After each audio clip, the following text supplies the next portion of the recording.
नमस्कार साथियों, स्वागत है आपका एक और नए लेक्चर में। जैसा कि आप जानते हैं कि हम प्रोनाउन का चैप्टर पढ़ रहे थे और इसी सीरीज में हमने प्रोनाउन के 5 लेक्चर कंप्लीट कर लिए थे और अपनी लास्ट क्लास में हमने डिस्कस किया था अपना डिस्ट्रीब्यूटिव प्रोनाउन। और आज हम डिस्कस करेंगे अपना डिमॉन्स्ट्रेटिव प्रोनाउन और पर्सनल प्रोनाउन के ऑर्डर, वो क्या होते हैं। लेकिन सबसे पहले वो डिस्कस करने से पहले मैं आपको बता देना चाहता हूं कि अगर आपने पिछले लेक्चर नहीं देखे हैं तो सबसे पहले वो देख लें।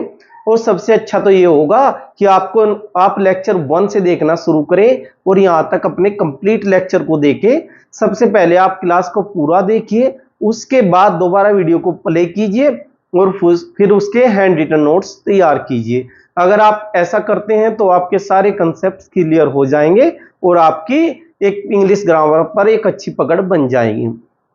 चलो सबसे पहले डिमॉन्स्ट्रेटिव प्रोनाउन डिस्कस करने से पहले हम डिस्कस करते हैं कुछ कॉन्सेप्ट्स अपने। सबसे पहले बात करते हैं बोथ की।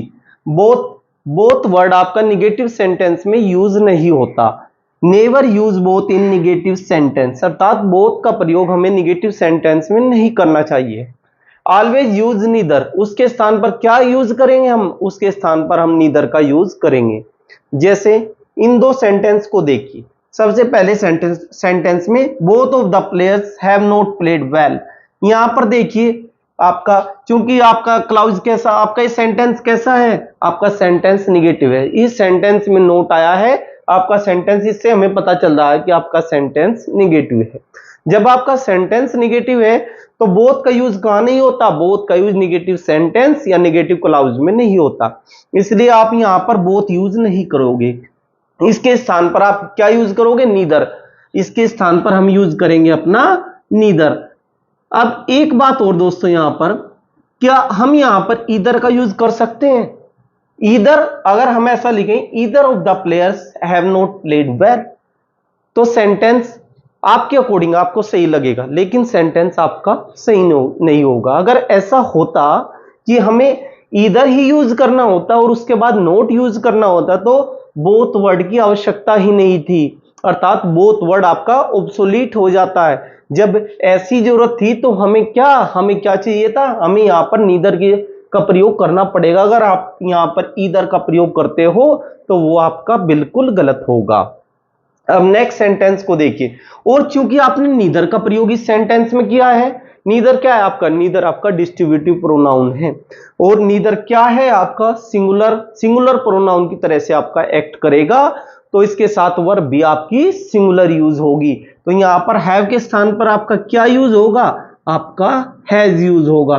क्योंकि नीदर ने पहले ही सेंटेंस को निगेटिव कर दिया है, तो हमें एक और एक्स्ट्रा नोट या नेवर वगैरह वर्ड लगाने की जरूरत नहीं होगी, क्योंकि सेंटेंस पहले ही नीदर के लगने से निगेटिव हो चुका है।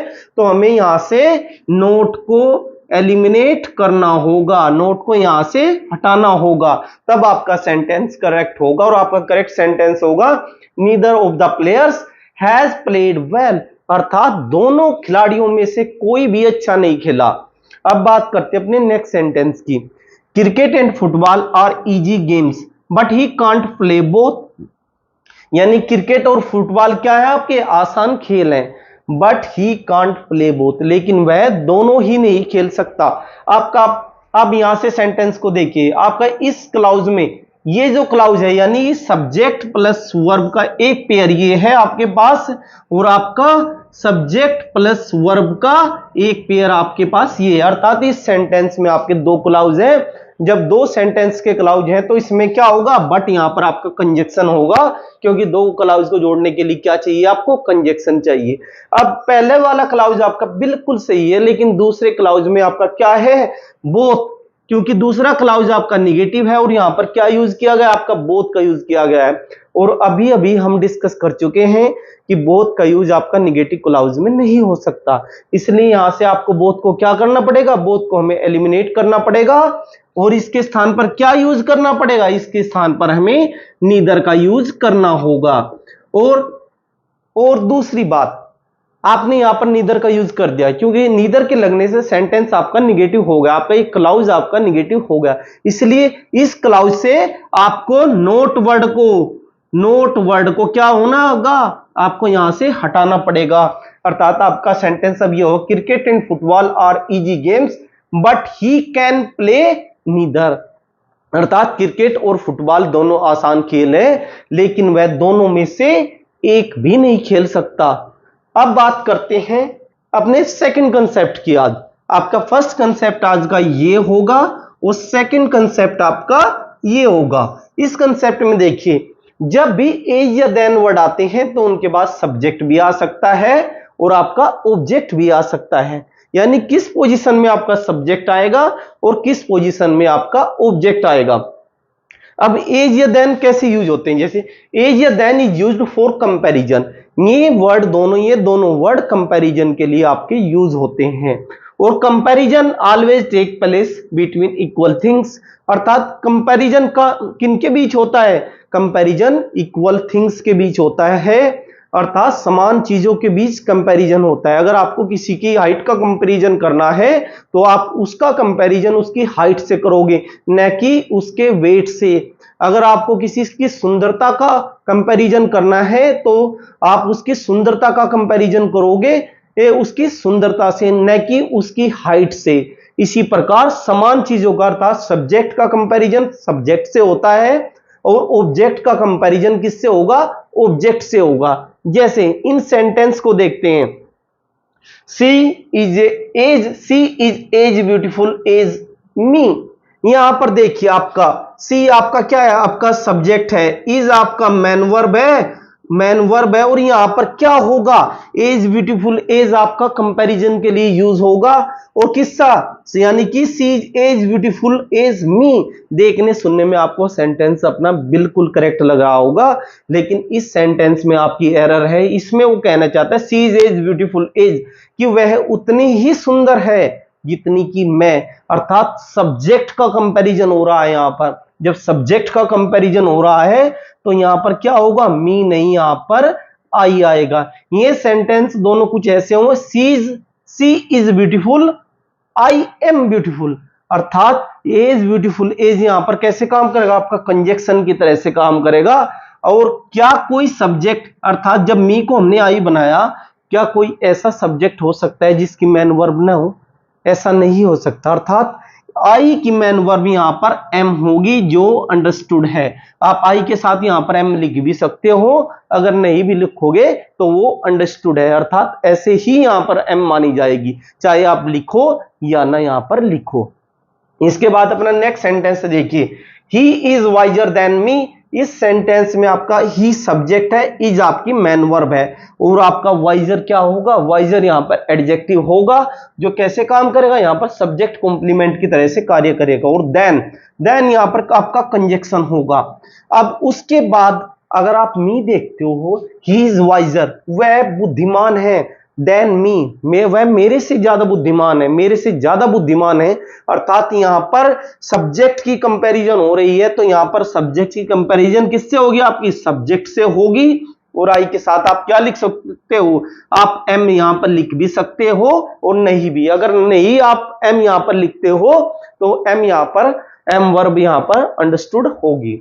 इसके बाद अपना नेक्स्ट सेंटेंस देखते हैं, he is better than you. इस सेंटेंस में आपका ही क्या होगा, ही आपका सब्जेक्ट होगा, इज आपकी मैन वर्ब होगी और बेटर क्या होगा, आपका बेटर क्या होता है, बेटर आपका एडजेक्टिव की कंपैरेटिव डिग्री होती है। गुड की कंपैरेटिव डिग्री क्या होती है, better. Good, better, best, best क्या होती है, बेस्ट उसकी सुपरलेटिव डिग्री होती है। अर्थात क्या होगा यहां, he is better than you, वह तुमसे अच्छा है। यहां पर बेटर क्या हो, एडजेक्टिव, और कैसे काम करेगा, आपका सब्जेक्ट कॉम्प्लीमेंट की तरह से काम करेगा। जब be is am are, was, were, be, been, अर्थात बी की form is am are, was, were, be, been, being, ये मैन वर्ब की तरह से कार्य करती हैं, तो इनके बाद क्या आते हैं, क्या इनके बाद सब्जेक्ट कॉम्प्लीमेंट आते हैं। और सब्जेक्ट कॉम्प्लीमेंट या तो आपका नाउन बन सकता है, या आपका प्रोनाउन बन सकता है, और या आपका एडजेक्टिव बन सकता है। इन बातों को हम अपने प्रीवियस लेक्चरों में डिस्कस कर चुके हैं।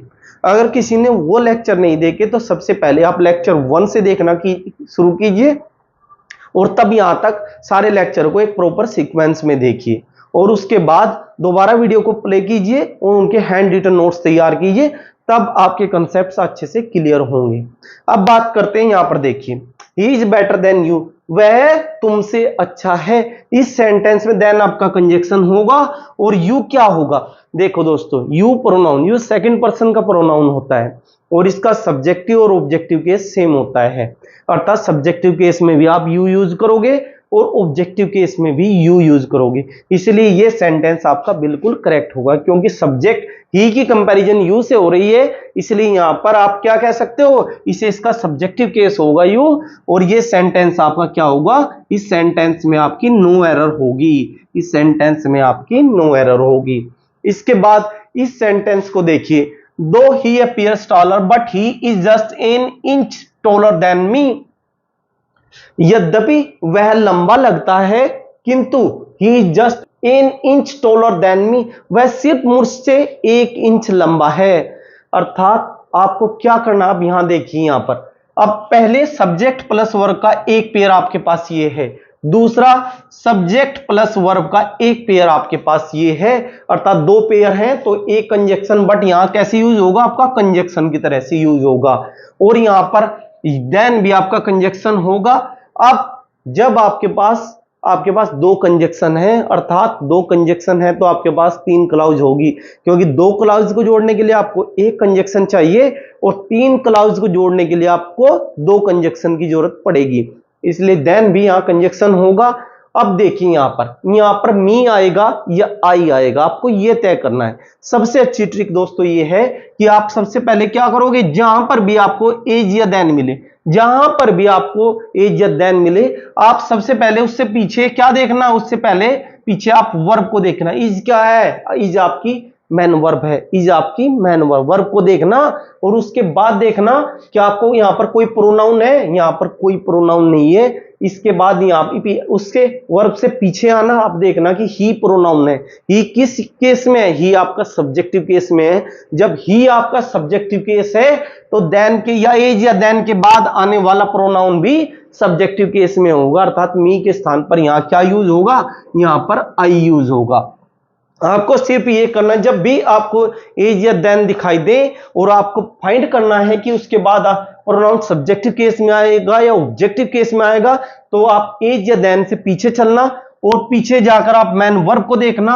अगर मैन वर्ब के बाद कोई प्रोनाउन है, अगर वो सब्जेक्टिव केस में है तो यहां पर सब्जेक्टिव केस यूज करना, अगर वो ऑब्जेक्टिव केस में है तो एज या देन के बाद ऑब्जेक्टिव केस यूज करना। अगर यहां पर कोई प्रोनाउन नहीं मिलता तो आप इधर आना और यहां देखना कि मैन वर्ब के बाद जो सा भी प्रोनाउन आपको पहले मिलेगा, जिस फॉर्म में वो होगा, आपको वो केस ही वहां पर यूज करना है। अर्थात अगर वो सब्जेक्टिव केस में होगा तो आपको सब्जेक्टिव केस यूज करना है, अगर वो ऑब्जेक्टिव केस में होगा तो आपको ऑब्जेक्टिव केस यूज करना है। जैसे इन सेंटेंस को भी इस ट्रिक से देखिए, सबसे पहले आपको एज से पीछे चलना है, एज से पीछे आपकी मैन वर्ब आई और मैन वर्ब के बाद आपका सी आया, आपका सी किस केस में, सब्जेक्टिव केस में, इसलिए यहां पर कौन सा केस लगेगा, एज के बाद आपका सब्जेक्टिव केस लगेगा, यानी मी के स्थान पर आपका आई होगा।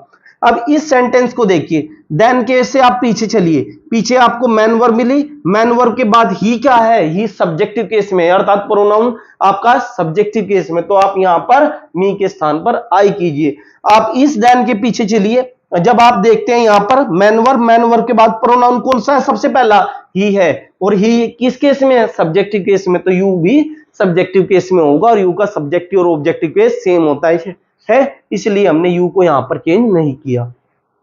अब इस सेंटेंस में देख सकते हैं, जैसे देन से आप पीछे चलिए, सबसे पहले आपको कौन सा प्रोनाउन मिलता है, आपको ही, और ही क्या है, आपका इज मैन वर्ब का सब्जेक्ट है, इसलिए आप मी को किस केस में यूज करोगे, आप सब्जेक्टिव केस में यूज करोगे। अब इस सेंटेंस को देखिए, एज से आप पीछे चलिए, एज से जब आप पीछे चलते हो, यहां पर देखते हो टीम किसका ऑब्जेक्ट है, इन प्रीपोजिशन है, और प्रीपोजिशन का ऑब्जेक्ट आपका क्या है, आपका टीम है। इससे पीछे चलिए, नो अदर, ये क्या है, इसका सब्जेक्ट है, ये क्या है, इस सेंटेंस में सब्जेक्ट है। जब ये सब्जेक्टिव केस में है, जब ये सब्जेक्ट आपको पहले मिला, नाउन या प्रोनाउन का सब्जेक्टिव केस यहां पर मिला, तो आप प्रोनाउन को भी किस में यूज करोगे, आप सब्जेक्टिव केस में यूज करोगे, अर्थात हिम के स्थान पर यहां पर क्या होगा, आपका ही होगा। ऐसे आपका सेंटेंस करेक्ट हो जाएगा। अब नेक्स्ट सेंटेंस को देखिए, यहां पर देन क्या आपका, देन आपका कंजक्शन है, और देन से पीछे चलिए, आप पीछे चलोगे तो इंटेलिजेंट तो आपका एडजेक्टिव होगा, और मोर क्या होगा आपका एडवर्ब होगा, ये आपका एडजेक्टिव होगा, क्योंकि क्योंकि आप कैसे बोल सकते हो इंटेलिजेंट, वाई इंटेलिजेंट गर्ल, अर्थात किसी नाउन या प्रोनाउन को जो क्वालिफाई कर दे उसे क्या कहते हैं, एडजेक्टिव।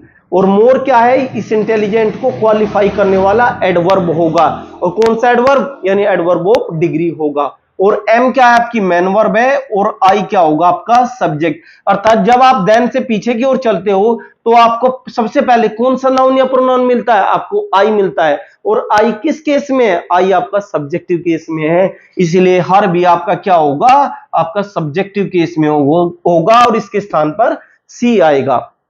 इसके बाद अपना नेक्स्ट सेंटेंस देखिए, इस सेंटेंस में आपका ए से आप पीछे चलिए, ए से जैसे ही आप पीछे चलते हो आपको यू मिलता है, आपका पहला नाउन या प्रोनाउन आपको क्या मिलता है, आपको यू मिलता है। अब देखिए यू यहां पर सब्जेक्टिव केस में है या ऑब्जेक्टिव केस में है। अब ही लव्स यू, यानी कि ये लव्स क्या है आपकी मैन वर्ब है, और उसका ऑब्जेक्ट कौन है, यू है, और ही क्या है उसका सब्जेक्ट है। जब ये इसके या देन के बाद मिलने वाला पहला या नाउन या प्रोनाउन आपका ऑब्जेक्टिव केस में, अर्थात मैन वर्ब का जो सब्जेक्ट हो या ऑब्जेक्ट हो, प्रीपोजिशन को ऑब्जेक्ट नहीं, अर्थात जो मैन वर्ब का सब्जेक्ट या ऑब्जेक्ट हो, यानी यू क्या है मैन वर्ब का ऑब्जेक्ट है, इसलिए आई को आप किस केस में यूज करोगे, आप ऑब्जेक्टिव केस में यूज करोगे, और आई का ऑब्जेक्टिव केस होता है मी। एज या देन से जब आप पीछे चलते हैं तो आपको किसका सब्जेक्ट या ऑब्जेक्ट देखना है, कौन सा नाउन या प्रोनाउन देखना है, जो मैन वर्ब का सब्जेक्ट या ऑब्जेक्ट होगा, आपको प्रीपोजिशन का ऑब्जेक्ट नहीं देखना है। जैसे इस सेंटेंस में जो सा इस सेंटेंस में आपका टीम टीम मिलने वाला नाउन, हमारे सबसे पहले अगर हम एज से पीछे चलें तो हमें क्या मिलता है, सबसे पहले मिलने वाला नाउन या प्रोनाउन हमें क्या मिलता है, टीम नाउन मिलता है, और टीम नाउन किसका ऑब्जेक्ट है, यहां पर प्रीपोजिशन का है, न कि वर्ब का। और हमें क्या देखना है, हमें देखना है कि वर्ब का सब्जेक्ट या ऑब्जेक्ट कौन सा नाउन या प्रोनाउन है, उसके बाद हमें उसके अकॉर्डिंग हमें अपना यहां पर एज या देन के बाद आने वाला नाउन या प्रोनाउन का केस चेंज करना है। इसके बाद इस सेंटेंस में आइए, देन से पीछे चलिए आप, मोर यू सबसे पहले मिलने वाला प्रोनाउन आपका कौन सा है, यू किस केस में है, यहां पर देखते हैं, लाइक क्या आपकी मैन वर्ब, और वूम लाइक यू क्या होगा, इसका ऑब्जेक्ट होगा, और आई क्या होगा, सब्जेक्ट होगा। अर्थात देन से एज या देन से सबसे पीछे चलने पर सबसे पहला मिलने वाला नाउन या प्रोनाउन वर्ब का क्या है, यहां पर ये ऑब्जेक्ट है, तो इसके बाद आने वाला नाउन या प्रोनाउन किस केस में होगा, आपका ऑब्जेक्टिव केस में होगा, अर्थात ही के स्थान पर यहां आपका क्या यूज होगा, आपका हिम यूज होगा। अब इसके बाद डेमोस्ट्रेटिव प्रोनाउंस को देखते हैं। डेमोस्ट्रेटिव प्रोनाउन अर्थात जो डेमोस्ट्रेट करते हैं, अर्थात दर्शाने वाले प्रोनाउन, जैसे दिस दैट दीज दोज, ये चारों क्या होते हैं आपके डेमोस्ट्रेटिव प्रोनाउन में आते हैं। और सबसे पहले दिस किसके लिए यूज होता है, दिस आपके पास की वस्तुओं के लिए यूज होता है, जैसे दिस इज माई हाउस, यह मेरा घर है, जो चीज आपके सामने है, आपके पास है, उसे उसके लिए आप अगर वो सिंगुलर है तो आप किसका यूज करोगे, आप दिस का यूज करोगे। अगर आपके पास वाली चीज आपकी प्लूरल है तो दिस के स्थान पर क्या यूज करोगे, आप दीज का यूज करोगे। अगर कोई चीज आपसे दूर है तो आप से, और वो सिंगुलर अर्थात एक वचन है, तो उसके लिए आप दैट का यूज करोगे। अगर कोई चीज आपसे दूर है और वो क्या है, आपकी प्लूरल है अर्थात बहुवचन है, तो आप दोज का यूज करोगे। जैसे दिस इज माई हाउस, यह मेरा घर है, यहां पर हाउस क्या है, हाउस आपका सिंगुलर है, इसलिए आप सिंगुलर प्रोनाउन दिस का यूज करोगे। और दिस आपका प्रोनाउन भी हो सकता है और आपका एडजेक्टिव भी हो सकता है। अगर दिस के बाद कोई नाउन आया है, दिस के तुरंत बाद कोई नाउन आया है, तो वहां पर दिस क्या होगा, दिस आपका क्या होगा, एडजेक्टिव की तरह से कार्य करेगा। जैसे नेक्स्ट सेंटेंस देखिए, आई बोट दिस हाउस, हाउस क्या आपका नाउन है, हाउस आपका नाउन है, और नाउन से पहले दिस आया है, तो ये यहां पर आपका प्रोनाउन नहीं, आपका क्या होगा, आपका एडजेक्टिव होगा। अर्थात दिस यहां पर एडजेक्टिव की तरह से कार्य करेगा, न कि प्रोनाउन। इसी प्रकार अपने प्रीवियस लेक्चर में हमने ईच, ईदर, नीदर ये तीनों डिस्ट्रीब्यूटिव प्रोनाउन पढ़े थे और वहां पर हमने इनका प्रोनाउन वाला फंक्शन पढ़ा था। लेकिन ये तीनों वर्ड आपका एडजेक्टिव की तरह से भी कार्य कर सकते हैं। जैसे अपना एडजेक्टिव वाला चैप्टर हम आपको पढ़ाएं कंप्लीट चैप्टर, तो वहां पर हम डिस्कस करेंगे कि ईच, ईदर, नीदर अगर इनके बाद कोई नाउन आता है तुरंत बाद, तो ये एडजेक्टिव की तरह से भी कार्य कर सकते हैं। इसी प्रकार देखिए इस सेंटेंस को, These are my books, इस सेंटेंस में क्या होगा? These are my books, ये मेरी क्या है? ये मेरी बुक्स हैं, अर्थात मेरी किताबें हैं, अर्थात बुक्स उसके सामने है, उसके पास हैं, इसलिए। और वो क्या है? बुक्स आपकी प्लूरल है, इसलिए उसने किस प्रोनाउन का यूज किया है? उसने प्लूरल प्रोनाउन दीज का यूज किया है। और दैट इज ए गर्ल, अब एक सिचुएशन समझिए, अगर सामने से एक लड़की आ रही है और वो किस वेशभूषा में है? वो लड़कों वाली वेशभूषा में है। तब कुछ लड़के खड़े हुए हैं, तो कोई लड़का कहता है कि नहीं भाई वो लड़का आ रहा है, जबकि उनमें से एक लड़का कहता है ना कि दैट इज ए गर्ल, कि वह एक लड़की, क्योंकि लड़की उनसे दूर है इसलिए दैट का यूज किया गया है। वो लड़की अकेली है इसलिए क्या यूज किया गया है? आपका दैट का यूज किया। दैट किसके लिए यूज होता है? जब कोई चीज आपसे दूर हो और वो कैसी हो? वो आपकी सिंगुलर अर्थात एक वचन हो। अब दूसरा सीन समझिए, अगर बहुत सारी लड़कियां आ रही हैं, वो लड़कियां किस वेशभूषा में है? लड़कों वाली वेशभूषा में है, तो वे लड़के बोलते हैं उन्हें देखकर दोज आर गर्ल्स, कि वे लड़कियां हैं। जबकि कुछ लड़के कहते हैं नहीं वो लड़के हैं, जबकि कुछ लड़के फिर उनसे कहते हैं दोज आर गर्ल्स, कि वो लड़कियां हैं, क्योंकि लड़कियां गर्ल्स हैं वो बहुत सारी हैं, इसलिए आप प्लूरल प्रोनाउन दोज का यूज किया है, क्योंकि उन लड़कों से वो काफी दूर हैं और इसलिए यहां पर दूर के लिए आपका दोज का यूज किया गया है। अब इन सेंटेंस को देखते हैं। The beauty of Taj Mahal is more vibrant than red fort. इस सेंटेंस में आपको अगर इसका मीनिंग निकाले, द ब्यूटी ऑफ ताजमहल अर्थात ताजमहल की सुंदरता इज मोर वाइब्रेंट, बहुत ही वाइब्रेंट है, than red fort, red fort अर्थात लाल किले से। जो ताजमहल की सुंदरता है वो लाल किले से बहुत वाइब्रेंट है। अभी मैंने आपको बताया कि यहां पर क्या हुआ है कि ताजमहल की सुंदरता का किससे कंपैरिजन किया है? रेड फोर्ट से, लाल किले से। और मैंने अभी आपको बताया था कि कंपैरिजन किनके बीच होता है? इक्वल थिंग्स के बीच, अर्थात समान चीजों के बीच क्या होता है? आपका कंपैरिजन या तुलना होती है। यहां पर ताजमहल की सुंदरता की किससे तुलना की गई है? रेड फोर्ट से, अर्थात लाल किले से। और हमें करना क्या था इस सेंटेंस में? हमें यह करना था कि हमें ताजमहल की सुंदरता की तुलना किससे करनी थी? लाल किले की सुंदरता से। क्योंकि आप क्या कर सकते हो? आप समान चीजों का कंपैरिजन कर सकते हो, अर्थात सब्जेक्ट का सब्जेक्ट से करोगे, ऑब्जेक्ट का ऑब्जेक्ट से करोगे और सुंदरता का सुंदरता से करोगे, न कि रेड फोर्ट से। अब यहां पर वो ये कहना चाहता था the beauty of Taj Mahal is more vibrant than the beauty of red fort. क्या मैं यहां पर ये लिख दूं द ब्यूटी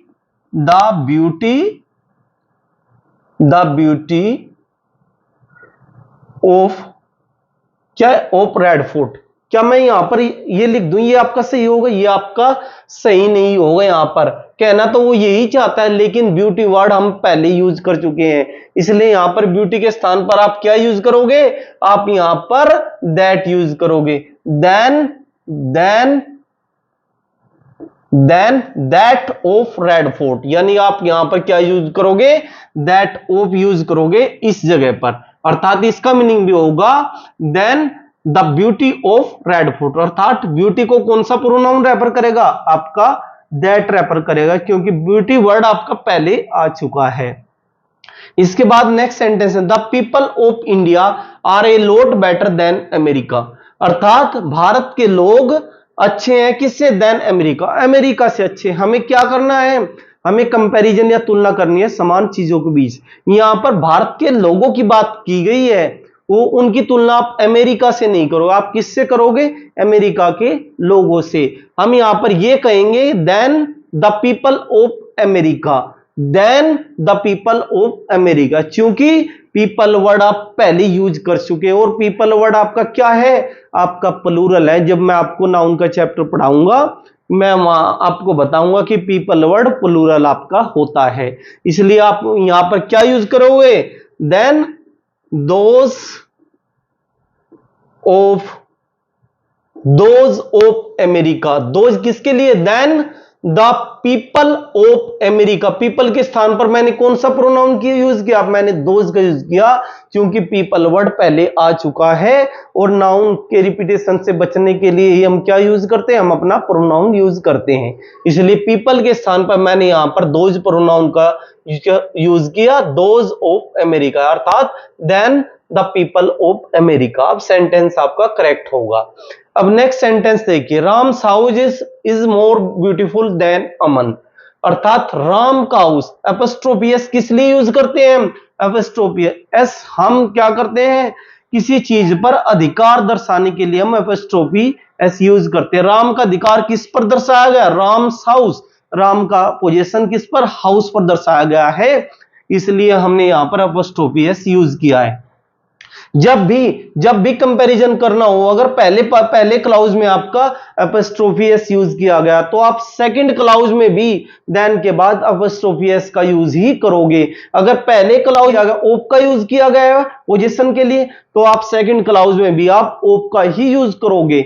अब देखते हैं, Ram's house is more beautiful than Aman, अर्थात राम का घर अमन से ज्यादा सुंदर है। हमें कंपैरिजन किसके बीच करना था, हमें राम के हाउस का कंपैरिजन अमन के हाउस से करना था, इसलिए आप यहां पर क्या लिखोगे, आप यहां पर क्या ये लिख सकते हो, दैट ऑफ अमन। दैट किसको रेफर करेगा, दैट हाउस को रेफर करेगा। दैट किसे रेफर करेगा, दैट हाउस ऑफ रमन, अर्थात दैट किसकी जगह पर आया, हाउस। ये आपका सही नहीं होगा, क्योंकि अभी मैंने बताया कि कंपैरिजन यहां पर पोजीशन के लिए आपका एपोस्ट्रोफी एस का यूज हुआ है न कि ओप का, इसलिए ये आपका करेक्ट नहीं होगा। अब यहां सेकंड पार्ट में देखिए, दैट ऑफ, क्योंकि ओप आया ये भी करेक्ट नहीं है, लेकिन अगर ये तो दैट आपने हाउस के लिए यूज किया, लेकिन ये एपोस्ट्रोफी एस किस पर पोजीशन बना रहा है, क्या कोई और चीज है जिस पर अमन का पोजीशन बनाना है। जब आपने पोजीशन बनाने के लिए पहले ही ओप का यूज कर दिया तो आप एपोस्ट्रोफी एस किस लिए लगा रहे हो, इसलिए ये भी आपका इनकरेक्ट होगा। अब तीसरी बात करते हैं, अमन्स हाउस, क्या ये आपका करेक्ट होगा, ये आपका करेक्ट होगा, लेकिन क्योंकि हाउस वर्ड पहले आ चुका है इसलिए अमन्स ये सबसे ज्यादा करेक्ट होगा। अगर ये दो ऑप्शन आते हैं तो आप इसको रेफर करोगे, क्योंकि हाउस वर्ड पहले आ चुका है। अमन्स, अमन्स का मीनिंग, अमन अपोस्ट्रोफी एस का मीनिंग यही होगा कि अमन्स हाउस, इसलिए सबसे ज्यादा करेक्ट ये होगा। सबसे पहले वाला करेक्ट इसलिए नहीं होगा क्योंकि यहां पर क्या है, यहां पर पोजीशन के लिए एपोस्ट्रोफी एस का यूज किया है, जबकि यहां पर पोजीशन के लिए ओप का यूज किया है। और दूसरे वाले में आपने एक तो ऑफ से पोजीशन बना दिया है, दूसरा एपोस्ट्रोफी एस लगाकर पोजीशन बना दिया है, तो दूसरा भी आपका इनकरेक्ट होगा। तीसरा आपका करेक्ट होगा, लेकिन इससे बेटर ये ऑप्शन होगा, क्योंकि हाउस वर्ड पहले आ चुका है यहां पर, इसलिए यहां पर अमन्स, अमन्स लिखना सबसे बेटर ऑप्शन यहां पर होगा। अगर आपको इन दोनों में से सेलेक्ट करना हो तो आप इसे प्रेफरेंस देंगे। अब बात करते हैं नेक्स्ट सेंटेंस की, the cost of Aman's car is higher than Suman, अर्थात अमन की कार की कीमत सुमन से ज्यादा है। आपको कंपैरिजन किससे करना था, आपको कंपैरिजन करना था सुमन की कार की कीमत से। आप कंपैरिजन किससे कर रहे हो, आप कंपैरिजन कर रहे हो सुमन से, तो आप देखिए यहां पर क्या आना चाहिए, क्या सुमन से, ये अगर मैं यहां पर सुमन से लिख दूं, क्योंकि अमन्स कार पहले आ चुकी इसलिए इसका कंपैरिजन क्या होगा, सुमन्स कार हो जाएगा यहां पर, क्योंकि हमें किससे क्या सुमन की कार से कंपैरिजन करना, हमें कंपैरिजन करना है अमन की कार की कीमत से, अमन की कार की कॉस्ट से, इसलिए यहां पर सिर्फ कंपैरिजन किससे होगा, ये अगर मैं पहले इस ऑप्शन को यहां पर रखता हूं तो आपका सेंटेंस ये होगा, अमन की कार की कीमत ज्यादा है किससे, सुमन की कार से। हमें कंपैरिजन कार की कीमत से करना है न कि कार से, इसलिए पहला ऑप्शन आपका गलत होगा। और सेकंड ऑप्शन देखिए, यहां पर क्या लिखा गया है, सुमन्स कार, यहां पर भी कोस्ट का कोई जिक्र नहीं है, इसलिए ये ऑप्शन भी आपका इनकरेक्ट होगा। अब आप थर्ड ऑप्शन देखिए, दैट ऑफ सुमन। अब यहां पर दैट किसके लिए यूज हुआ? दैट आपका कोस्ट के को रेफर करने वाला प्रोनाउन हो, दैट अर्थात कोस्ट ऑफ सुमन, यानी कि यहां पर क्या मन की कार की कीमत सुमन की कीमत से ज्यादा है। हमें कहना है सुमन की कार की कीमत, जबकि अगर मैं तीसरा ऑप्शन यूज करता हूं तो इसका अर्थ यह होगा कि सुमन की कीमत, अर्थात दैट किसे रेफर करेगा? दैट कोस्ट को रेफर करेगा, यानी कि द कोस्ट ऑफ सुमन, सुमन की कीमत से। तो ये ऑप्शन भी आपका गलत होगा। अब फोर्थ ऑप्शन को देखिए, दैट ऑफ सुमन, यहां पर क्या है? इसका अर्थ क्या होगा? कोस्ट ऑफ सुमन, सुमन किसको रेफर करेगा? सुमन कार को, अर्थात ये ऑप्शन आपका करेक्ट होगा। अब इसके बाद next sentence, cricket and chess are famous games, this is an outdoor game and that is an indoor game. अब दिस किसे रेफर करता है? This is an outdoor game, यह बाहर खेले जाने वाला खेल है, अर्थात दिस किसको रेफर करता है? दिस अपने पास वाले को रेफर करता है। और यहां पर पास में क्या है? चेस। क्या चेस आपका आउटडोर गेम है? बिल्कुल गलत, चेस आपका क्या है? Indoor games. और ये दैट किसे रेफर करता है? अपने से दूर वाले को, that is an indoor game. क्या क्रिकेट इंडोर गेम है? ये बिल्कुल गलत है आपका। तो आपको इनकी पोजीशन चेंज करनी होगी, अर्थात क्रिकेट को चेस के स्थान पर रखना होगा और चेस को आपको क्रिकेट के स्थान पर रखना पड़ेगा। आपको यहां पर लिखना पड़ेगा chess and cricket are famous games. जब यहां पर क्रिकेट आ जाएगा तो दिस किसे रेफर करेगा? अपने पास वाले को, यानी क्रिकेट दिस को रेफर करेगा, this is an outdoor game, अर्थात क्रिकेट क्या होता है? आपका आउटडोर गेम होता है। और दैट अपने से दूर वाले को, अर्थात यहां पर चेस आ जाएगा, उसे रेफर करेगा, यानी chess is an indoor game. अब आपका यहां पर कंप्लीट होता है ये आपका डेमोन्स्ट्रेटिव प्रोनाउन। अगर आपको हमारा ये लेक्चर पसंद आया है तो इसे लाइक कीजिए, अपने दोस्तों के साथ ज्यादा से ज्यादा शेयर कीजिए और हमारे चैनल को सब्सक्राइब कीजिए। चलो मिलते हैं नेक्स्ट लेक्चर में। जय हिंद, जय भारत।